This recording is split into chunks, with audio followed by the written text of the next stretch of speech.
Welcome back, everyone. Before we dive in, make sure you drop your thoughts and the lessons you took from this story in the comments. And don't forget to like and subscribe. Let's get into it. My name is Tyrone Phillips, and I am 33 years old. 3 months ago, I was supposed to be 3 months away from marrying my fiancée, Tanisha Grant, who is 31. We had been together for 2 years and engaged for 8 months.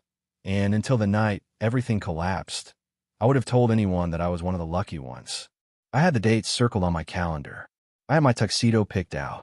I had half-written vows folded into a notebook on my nightstand.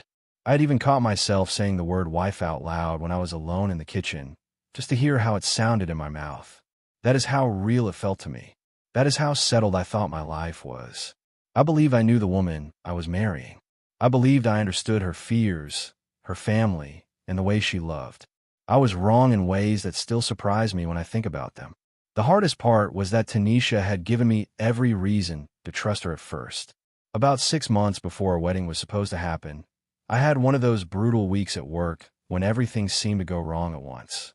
A major client threatened to pull a contract. One of our trucks broke down outside Beaumont, and my father ended up in urgent care for chest pains that turned out to be stress-related.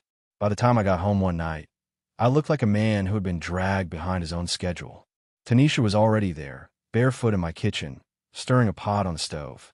She had made soup, straightened up the living room, and left my laptop bag neatly by the dining chair with a yellow note on top that said, "Eat first, panic later." I remember laughing when I saw it. I remember pulling her into my arms and thinking that peace had a face, and it was hers. There were other moments like that, small ones that become dangerous in memory, because they convince you that character is settled when it is not. She was thoughtful with my mother, always bringing her favorite pound cake when we visited. She sent flowers to my sister after a difficult surgery without telling anyone she had done it. She once drove across town after a 12-hour day just to bring me a dress shirt because I had spilled coffee on mine before dinner with one of her vendors. She never acted impressed by money. In the beginning, she actually seemed careful about it. If I paid for dinner, she would cover dessert. If I bought concert tickets, she would insist on paying for parking and drinks. She kept a toothbrush, a pair of slippers, and a drawer of weekend clothes at my house because we were spending so much time there by then, and every one of those details made our future feel ordinary in the best possible way. My own financial situation was stable long before Tanisha came into my life. I bought my house in Houston 6 years earlier for $285,000 when people told me I was buying too much house for a single man. I ignored them, worked like a man trying to outrun fear, and paid extra on the mortgage whenever I could. Last year I paid it off entirely. No mortgage, no lien, just my name on the deed. I also own a 15% stake in Phillips Freight and Transport, the logistics company my father built when my brother and I were kids. My brother Cedric and I run most of the day-to-day operations now. On paper, my share is worth close to $900,000. My car is paid off. My retirement accounts are healthy.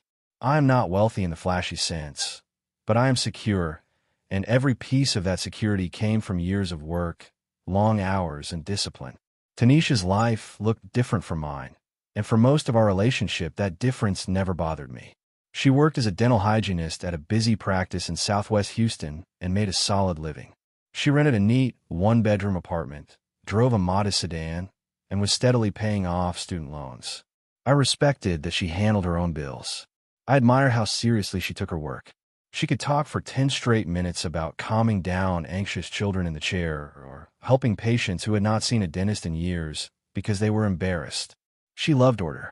She color-coded her planner, made lists for everything, and bought school supplies for younger relatives every August without expecting praise for it.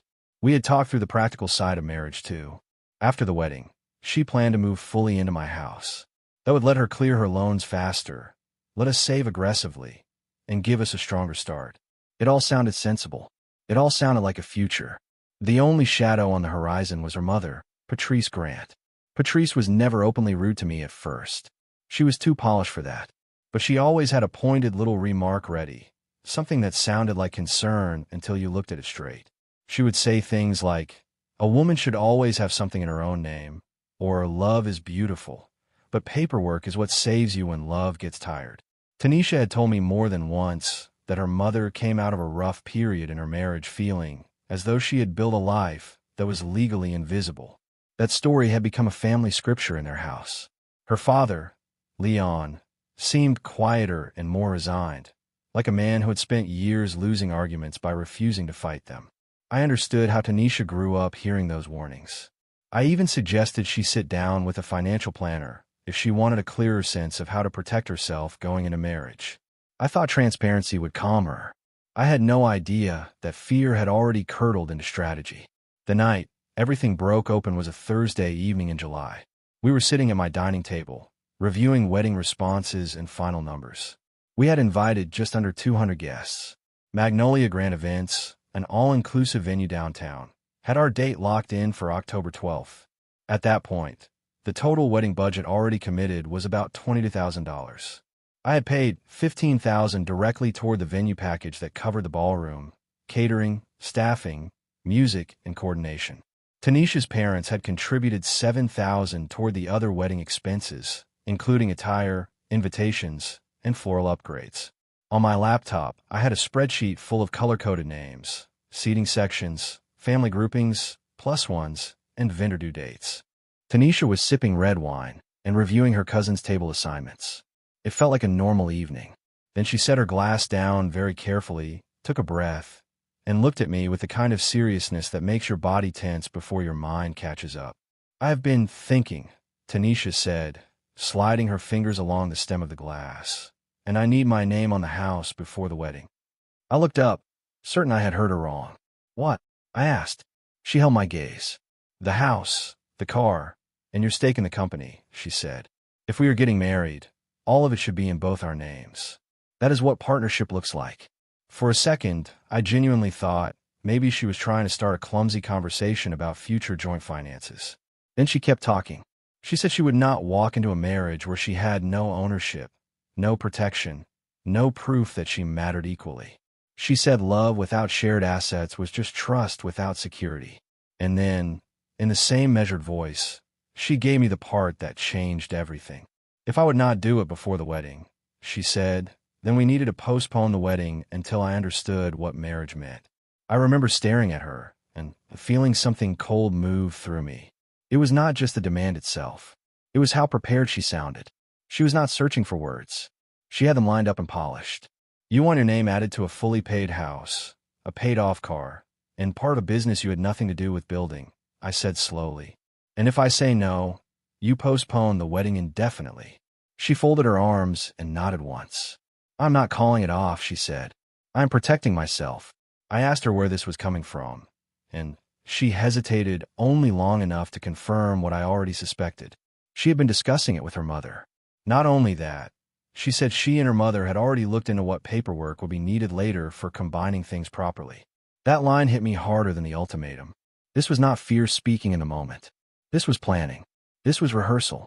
This was a play they had been running before they brought it to my table. I forced myself not to raise my voice. I told her she would absolutely have security in a marriage with me, but that security would come from joint planning, beneficiaries, savings goals, and whatever we built together after marriage, not from me signing away premarital property before we were even husband and wife. She said that was not enough. I said then the answer was no. She leaned back in her chair like a person satisfied that a difficult but necessary truth had finally been spoken. "Then we postpone," she said. "I love you, but I'm not going to be powerless." She reached for my hand after saying that, which almost made it worse. I stood up instead. I told her I needed a minute. She nodded and told me to think about it carefully, because this was the kind of decision that showed whether a man was building a marriage or protecting only himself. I walked into my home office, shut the door, and let the shock finally hit me where nobody could see it. My first call was to Rashad Miller, a friend I had known since college and a lawyer I trusted because he never tried to impress me with drama. When he answered, I skipped every pleasantry. "If your fiancée tells you she wants her name on your house, your car, and your business interests before the wedding, or she postpones the ceremony, what do you call that?" I asked. He laughed for half a second, then heard my silence and stopped. I repeated the conversation word for word. When I finished, he let out a low breath. "Do not transfer a single thing," he said. "And listen carefully, because this matters. If you voluntarily deed part of your house to her now, or assign her an ownership interest in anything now. She does not need a divorce later to claim it. She would already own whatever you gave her. This is not about whether a court would split things in a breakup. This is about you creating ownership before marriage by your own hand. Absolutely not. I asked whether there was any reasonable middle ground. He said there could be conversations about a prenuptial agreement, future joint accounts for shared expenses, or estate planning after marriage. But what she was demanding now was leverage, not partnership. My second call was to my brother Cedric. He and I share blood, business, and the kind of bluntness that saves time when life gets ugly. I told him what Tanisha had demanded, especially the part about my company's stake. He was quiet for a second in that dangerous way that means he is trying not to say the first 10 things in his head. Then he said, no, not loudly, not emotionally, just flat. He reminded me that ownership in Phillips Freight and Transport was governed by operating agreements, approval requirements, and documentation anyway. No spouse, fiancé, or outside person was getting anywhere near the company without a formal process, and certainly not because somebody's mother had feelings about marriage. He said he would alert my father and our accountant to tighten access and double-check that all internal records and signature controls were clean. By the time I hung up with him, the humiliation had started to harden into resolve. My third call was to Magnolia Grant Events. I pulled up the contract while the phone rang and asked for the coordinator assigned to our account. Mr. Coleman came on the line, found a reservation under Phillips Grant, and confirmed the date and package details. I told him there had been a serious change. I explained that the wedding had been postponed indefinitely by the bride and that I wanted to know whether the funds I had personally paid into the venue contract could be reclassified toward a private event in my name on the same date. He did not answer immediately. Instead, he asked a few practical questions that made the whole thing feel suddenly transactional in a way I appreciated. Was I the primary signatory on the contract? Yes. Had the $15,000 come from my own account? Yes. Was I asking for a refund? No. I wanted the date, the room, and the services I had paid for. He said the venue's policy was that deposits were non-refundable, but because I was the contracting client, and because the all-inclusive package was tied to my account, management could likely convert the event category if I signed an amendment, paid a change fee, and kept the same guest count range and approved vendors. 20 minutes later, Mr. Coleman called back with final confirmation. Management had approved the change. The reservation could be transferred fully into my name. The package could become a private celebration dinner, and the $15,000 I had already paid would remain applied to that event. The only conditions were a modest administrative fee, revised paperwork, and updated event language making clear that the venue was no longer hosting a wedding. I drove there the next morning and signed every page myself. The lobby smelled like lemons and fresh arrangements. The staff was polite enough not to ask for gossip. When Mr. Coleman asked what title I wanted in the system, I thought about it for 2 seconds and said, Tyrone Phillips Independence Dinner. He raised an eyebrow, then nodded and typed it in. I walked out with a folder of amended contracts, a receipt for the change fee, and the first hint of grim satisfaction I had felt since the night before. That afternoon, I sent Tanisha a message I rewrote 6 times before pressing send. I kept it simple. I told her I respected the boundaries she had set, but I would not meet her demand to transfer ownership of my premarital assets. Since she had postponed the wedding, I had converted the venue package I personally paid for into an event in my own name. I told her we needed to step back completely and that she should arrange a time to collect the clothes, toiletries, and other belongings she kept at my house. I asked that any further communication come in writing. Then I put my phone on the desk and waited. She called 4 times in the first 15 minutes. Then came the messages, each one sharper than the last, moving from confusion to anger to disbelief. I did not answer. Around midnight, she sent one that simply said, "You are humiliating me over a conversation." By then, I understood the conversation had never been just a conversation at all. The next morning, Patrice arrived at my front door with the kind of energy that announces itself before a word is spoken. She did not ask to come in. She swept past me into the foyer like my house had already become a place where permission was optional. She was dressed beautifully, hair immaculate, expression furious. "What you did is shameful," she said.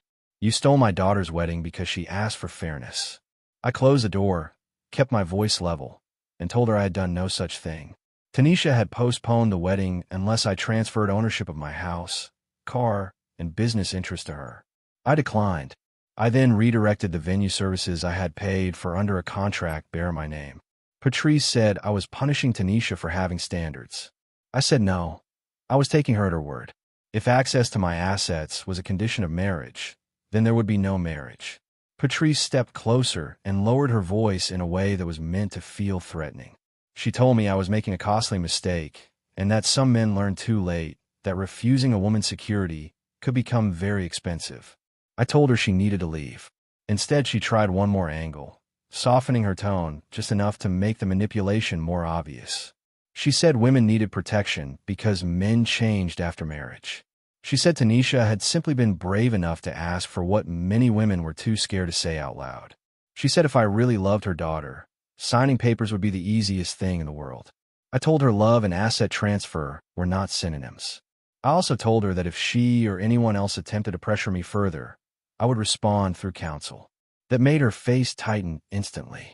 She dropped the polite language then and accused me of acting like Tanisha was a gold digger. I did not answer that accusation because I did not need to. I just opened the door and waited. On her way out, she turned back and said, "You will hear from our lawyer." The way she said our lawyer told me something else too. This family had already moved from persuasion into strategy. They thought this was a contest.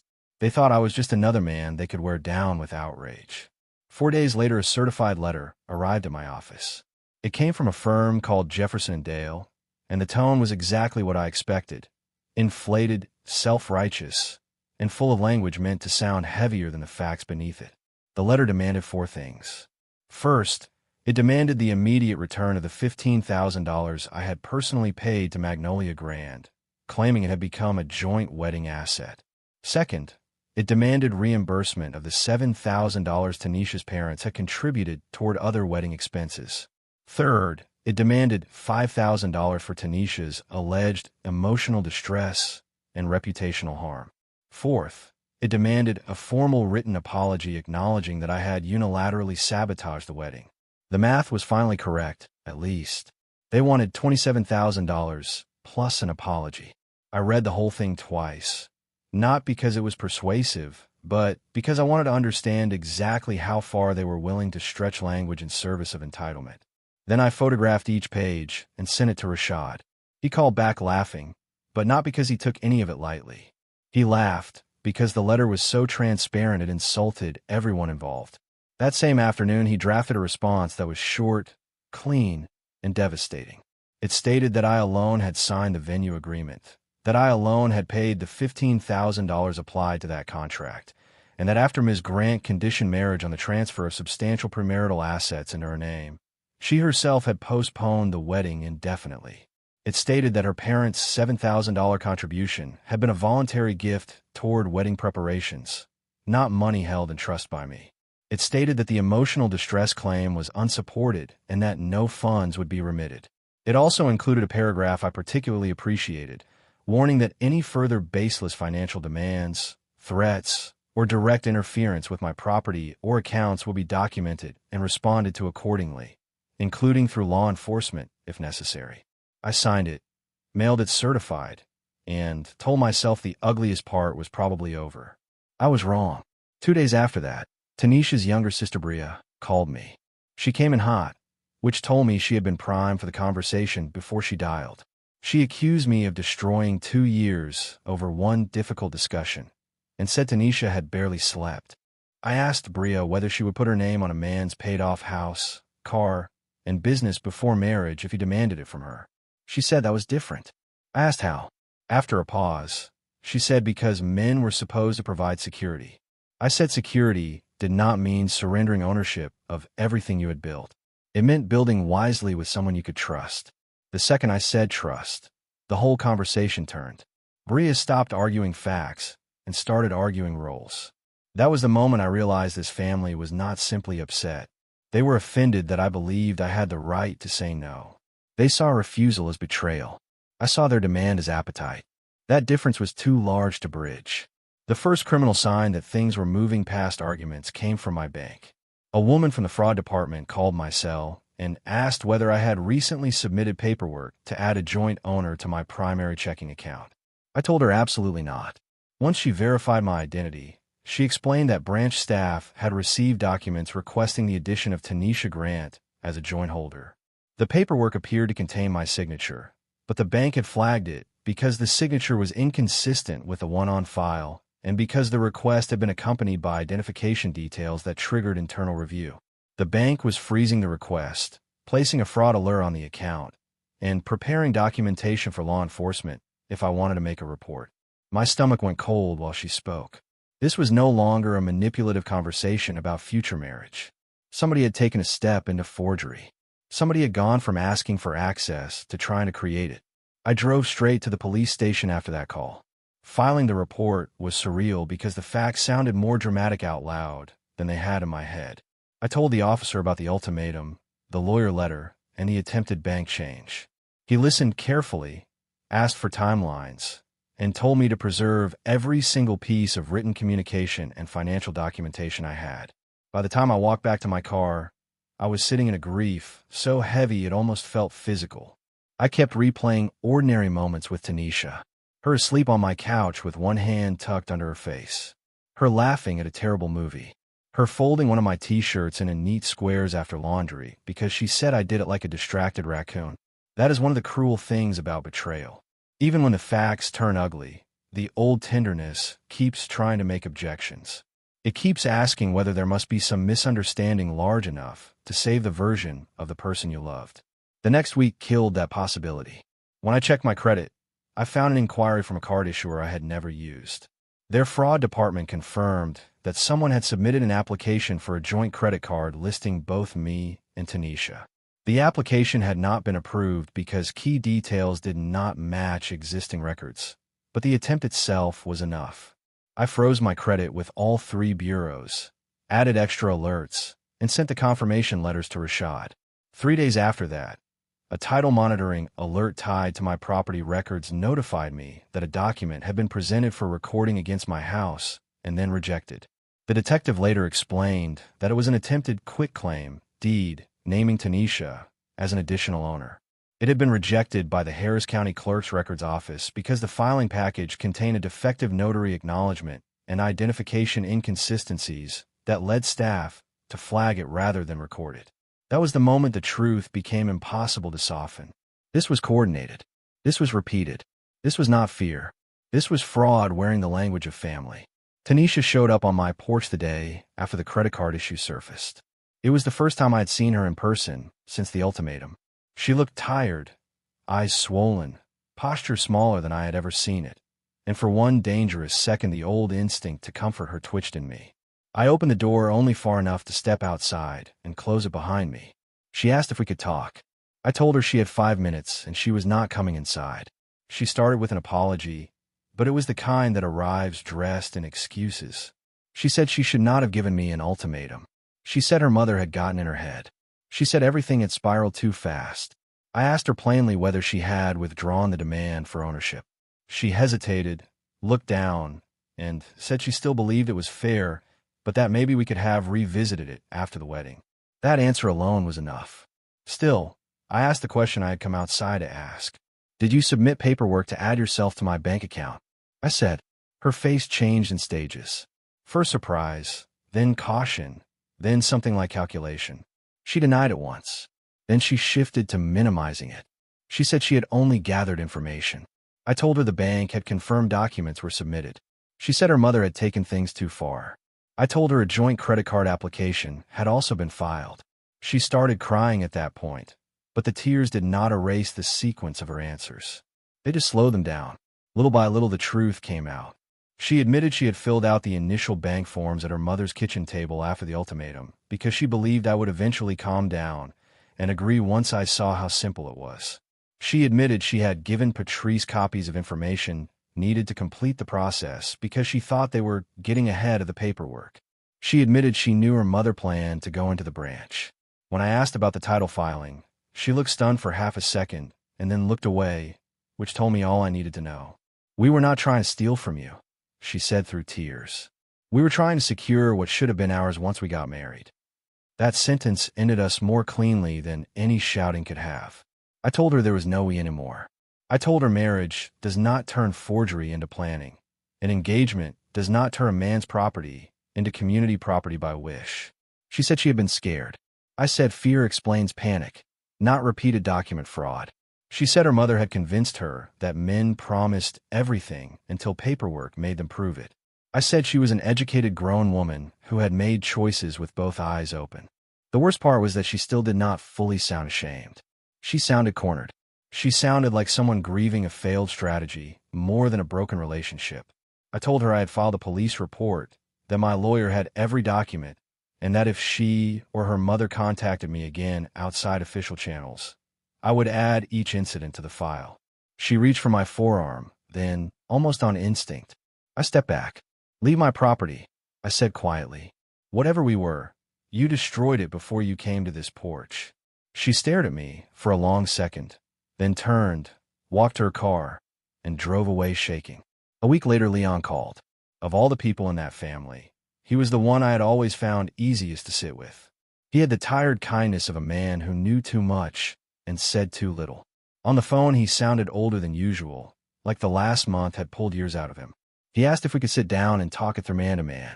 I told him there was nothing left to talk through. He said Patrice had made a terrible mistake, and that Tanisha had let things go too far. I asked him whether he knew any of this was happening before it happened. There was a long silence.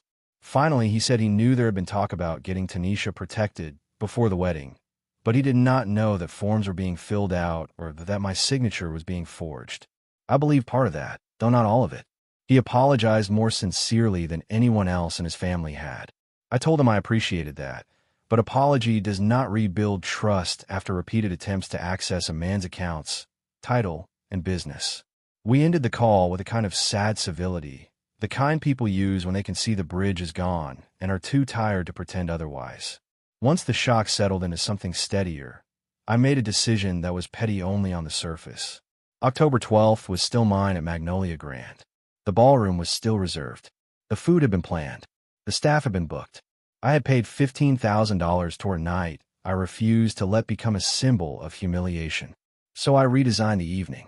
I invited 50 people instead of 200, close friends, immediate family, a few trusted coworkers, and the people who had watched me hold myself together while my private life cracked open.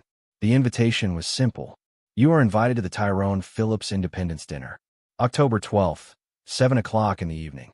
Dinner, music, and dancing in celebration of freedom from manipulation. At the bottom I added, where whatever makes you feel powerful. When I clicked send on the digital version and mailed a few printed invitations to older relatives, I smiled for the first time in weeks without forcing it. My family understood exactly what the dinner meant, even if they had different feelings about the idea. Setter called and laughed so hard he had to stop talking twice. My mother was gentler. She asked whether I was doing this to heal or to taunt. I told her the honest answer was probably both, but more the first than the second. I was not trying to stand on a stage and mock a failed engagement. I was trying to take back a day that had been used as leverage against me and make it mean something clean again. My father approved in the simple language of men who have lived long enough to see how dignity works. He told me a man is allowed to mark the day he refused to sell his peace. Jerome, one of my closest friends, announced he would wear the sharpest suit he owned and dance like an acquitted man.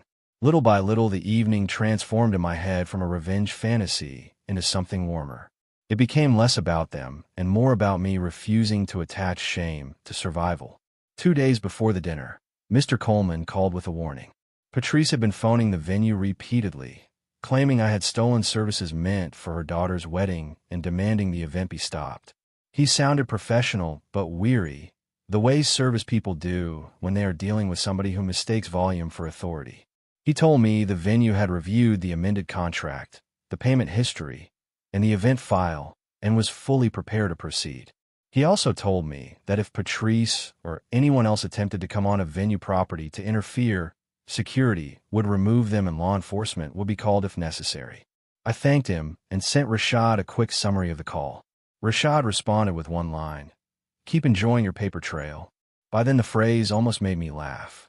That was the pattern of the whole situation. Every time they escalated emotionally, I tightened documentation. Every time they tried theater, I answered with records. It was not flashy, but it was devastatingly effective. On the evening of October 12th, I stood in front of my bathroom mirror adjusting a navy suit and had one brief, honest moment of sadness. There should have been vows that night.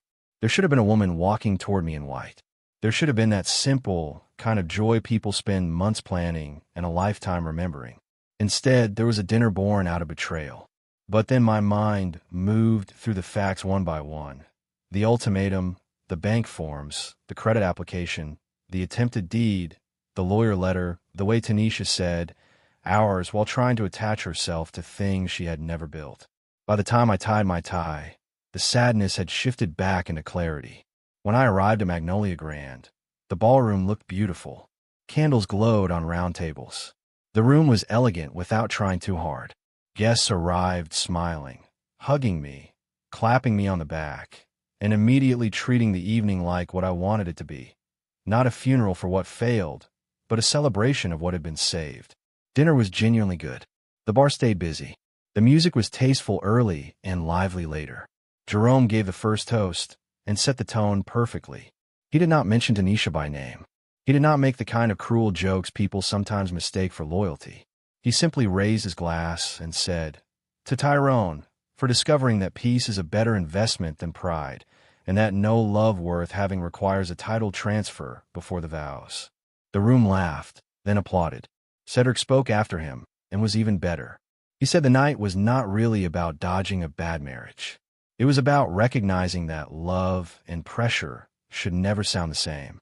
He said too many people ignore the first clear warning because they are embarrassed to start over, and that my real victory was not the party, but the moment I chose clarity over momentum. I felt my throat tighten when he said that because it was true. The party looked glamorous on the surface, but the real battle had happened quietly, at a dining table, in a lawyer's office, and in the space between hurt and self-respect. About an hour into the evening, one of the servers leaned toward Mr. Coleman near the entrance, and I knew before anyone said a word that Patrice had arrived. She was outside the venue on the public sidewalk at first, dressed in a bright outfit, and holding a sign accusing me of stealing her daughter's wedding. A few guests noticed through the front windows and glanced at me to see how I would react. I did nothing. That was the point. I was done participating in their theater. Venue security stepped outside and spoke with her. She moved closer, still shouting. Then she crossed onto venue property near the front drive, refusing to back away from arriving guests and trying to force conversations with them. One of the security supervisors warned her more than once that she needed to leave. Instead, she raised her voice higher and accused the venue of helping a thief. At that point, Mr. Coleman did exactly what he had promised. He called the police. 2 officers arrived within minutes. By then, Patrice was fully committed to the performance. She pointed at the building, said the event inside was supposed to be her daughter's wedding, accused me of financial abuse, and demanded that the venue shut the dinner down.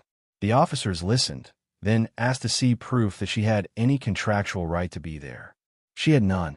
Mr. Coleman produced the amended event paperwork showing me as the sole client. Security reported that she had refused repeated instructions to leave private property. The officers warned her twice. She refused twice. When they moved to place her under arrest for trespassing and disorderly conduct, she looked less indignant than stunned, as if the possibility that consequence could be immediate had never actually occurred to her. From inside the ballroom, people could see enough through the glass to understand what was happening, but nobody made a spectacle of it. That was my favorite part. Her drama did not become the center of the night. It was just removed from it. The criminal case took months, which made it feel more real than the original draft of my life had. Things in the actual legal world move slower than anger wants them to. Detectives collected the bank records, the fraudulent application materials, branch security footage, notary information, and the rejected title filing. The paper trail kept widening. It showed that Patrice had physically presented at least one set of documents herself, but it also showed Tanisha's fingerprints all over the preparation of the attempts. Certain forms had been completed from her devices. Draft documents were found in her email. Metadata tied her to at least part of the false paperwork before her mother ever walked into the bank. That mattered to me more than I expected it would.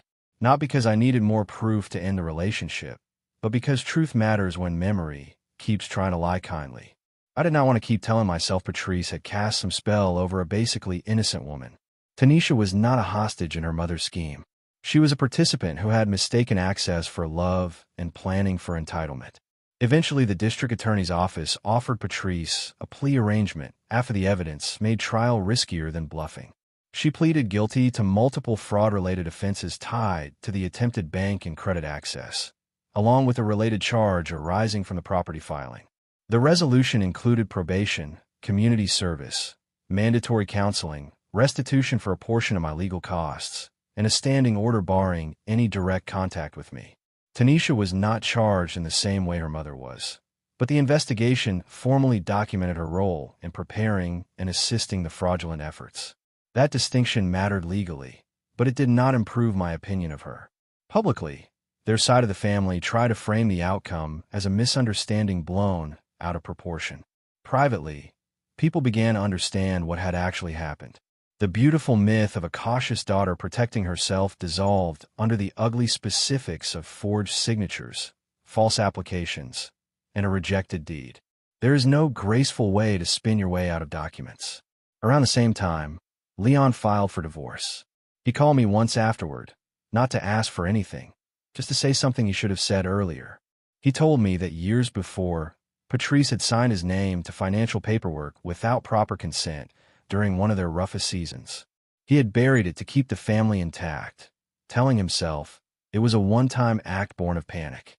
Watching the investigation into my case unfold forced him to admit that he had buried a pattern, not an exception. He said seeing his wife arrested outside my event and knowing his daughter had been drawn into the same mentality was the moment he understood silence was not loyalty. It was permission. I listened, believed him, and still kept the distance I needed. His confession explained a lot, but it did not repair anything. It just made the family history sadder. Patrice had not merely poisoned Tanisha against vulnerability. She had modeled fraud as a tool and taught her daughter to call it protection. One afternoon, not long after Leon's call, I received a message on LinkedIn from a woman named Shanice Porter. Her note was careful and respectful, which made it more unsettling. She said I did not know her, but she knew Tanisha's name and wanted me to have context I might deserve. Years earlier, Tanisha had been engaged to a man named Reggie Thompson. According to Shanice, who later dated Reggie, the relationship had ended after Tanisha pushed hard for access to his condo and investment accounts before marriage. When he refused, Tanisha had tried to reframe the breakup as him depriving her of what she had helped him build. Shanice did not claim to have legal records. She was honest about that, but she remembered enough details, dates, and language to convince me she was describing the same playbook with different actors. I thanked her, saved the messages, and sent them to Rashad. He told me to treat them as useful background rather than courtroom gold. That was fair. I did not need the story to become more dramatic than the truth. I only needed to stop doubting what kind of pattern I had actually escaped. The last practical loose end was the $7,000 Tanisha's parents had contributed toward other wedding expenses. Legally, I did not owe it back. Rashad was clear on that. But then Leon's divorce attorney sent a letter explaining that the money had been taken from joint marital savings without Leon's informed agreement and used by Patrice to push the wedding forward while she and Tanisha were already discussing asset demands. The attorney did not pretend I was liable through the divorce case. He simply asked whether I would consider reimbursing the amount directly to Leon in exchange for a full written release and confirmation that no further financial claims would be made against me by anyone in that household. I thought about it for 2 days. In the end, I agreed. I did it because Leon had plainly been lied to inside his own marriage, because I could absorb the loss, and because clean exits are worth paying for when the alternative is leaving a door cracked. He signed a release. I wired the money. The matter ended there. After that, life began returning in quiet pieces rather than one dramatic moment. I sold my house a few months later, not because Tanisha had somehow ruined it for me, but because I had already been considering a move closer to our main warehouse. The place had become more space than I needed, and the market was good. Signing the sale papers felt unexpectedly liberating. The house they had tried to attach themselves to through pressure and fraud passed cleanly into another family's hands, untouched by either scheme or sentiment. I bought a smaller place on the west side with a shorter commute and a backyard just big enough for a grill, 2 chairs, and silence. I also started therapy, not because I thought I was broken, but because betrayal distorts your sense of your own judgment if you let it. Dr. Monroe did not indulge my pride or my anger. She asked better questions than I had been asking myself. That helped more than I expected. In therapy, I talked through the ordinary warning signs I had minimized because they arrived wrapped in affection. Little comments about, what would happen to me if something happened to you? Jokes from Patrice about how smart women never marry into a house where they have no leverage. Tanisha casually asking once whether company ownership could ever be transferred to a spouse if family circumstances changed. None of those moments had felt explosive alone. That is how manipulation survives. It uses plausibility in small doses until one day the full demand shows up and acts like it has always been reasonable. Dr. Monroe helped me understand that protecting myself did not make me cold. It meant I was awake. She also helped me grieve honestly, because the story would be easier if Tanisha had always been cruel. The truth was harder. She had been kind in real ways, and still became dangerous in others. Both things could be true, and accepting that made me steadier than demonizing her ever would have. The Independence dinner became legend among my friends in a way I had not quite anticipated. Not because people were obsessed with the scandal, but because the night itself had actually been joyful. It was elegant, funny, and unexpectedly healing. Friends started using Philip's Independence Day as shorthand whenever somebody in our circle finally walked away from a one-sided relationship, a bad deal, or anything else that asked too much and offered too little. Cedric kept threatening to trademark the phrase. Jerome said the best part of the whole evening was that nobody inside acted bitter. We just looked relieved. Even Mr. Coleman mailed me a thank you note afterwards saying our event had been one of the most memorable the venue had hosted because the atmosphere inside, despite the disturbance outside, had been full of genuine warmth. That note sits in a desk drawer now, not because I need the reminder, but because sometimes it helps to keep proof that even ruined plans can be repurposed into something cleaner than what first created them. I did hear things about Tanisha over time, though I never went looking. Houston is large until people start talking, and then it becomes the size of a hallway. A mutual acquaintance told me her engagement had become office gossip after the police investigation touched public records. Another person mentioned that Leon had moved out for good and barely spoke to Patrice except through lawyers. Bria, who once called to scold me, apparently stopped defending the whole thing once she learned the fraud had not been one isolated form, but several coordinated attempts. I did not celebrate any of that. There is a point where victory turns tasteless if you keep feeding on someone else's collapse. But I would be lying if I said I felt nothing at all. Mostly what I felt was confirmation. The truth had not stayed buried beneath the version of events they tried to sell. Their choices had followed them home. Their own conduct had created its own witness. That matters when someone once tried very hard to make you doubt the evidence of your own eyes. Nearly a year after the ultimatum, Tanisha emailed me from an address I did not recognize. The message was short, formal, and unlike the emotional storms that had defined everything after our breakup. She wrote that she was not asking to reconcile, was not asking for money, and was not contacting me against any legal boundary, because her lawyer had confirmed she could request a voluntary meeting through email as long as I was free to ignore it. She said there was something she needed to say in person if I would give her 20 minutes in a public place. I sat with that message for a day. Every sensible instinct told me there was nothing left to hear.